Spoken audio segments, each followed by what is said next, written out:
আসসালামু আলাইকুম সম্মানিত সুধী,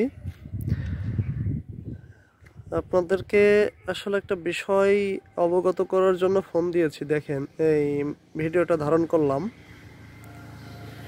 দেখেন, এটা হচ্ছে বঙ্গবন্ধু শেখ মুজিবুর রহমানের সমাধিসৌধ। এই যে আপনাদেরকে একটু দেখাই,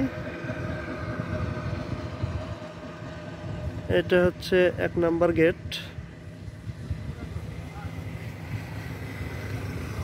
এই জায়গাটা এইরকম সময় মানুষ এত পরিমাণে ভিড় থাকতো যে পা ফেলানোর জায়গা থাকতো না। অথচ দেখেন, সময়ের বিবর্তনে জায়গাটা একেবারে শুনশান পরিবেশ, কেউ নাই।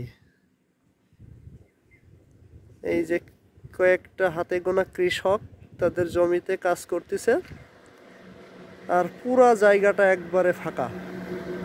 দেখেন, উপজেলাটা আসবে কিনা জানি না, একটু দেখি টান দিয়ে আসে কি। এই যে দেখতেছেন উপজেলা পরিষদ, এটা এই যে ছোট ছোট ভবন দেখা যাচ্ছে। এটা হচ্ছে মেন ফটক বঙ্গবন্ধুর সমাধি স্থলের।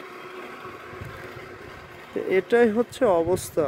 আসলে কালের বিবর্তনে সব কিছুই হারিয়ে যায়, সব কিছুই অচেনা অজানা হয়ে যায়, সব কিছুই পড়ে থাকে। সুতরাং এখান থেকে আমাদের শিক্ষণীয় বিষয়ও আছে, আবার অনেক কিছু বোঝারও আছে। ধন্যবাদ সকলকে, ভালো থাকবেন।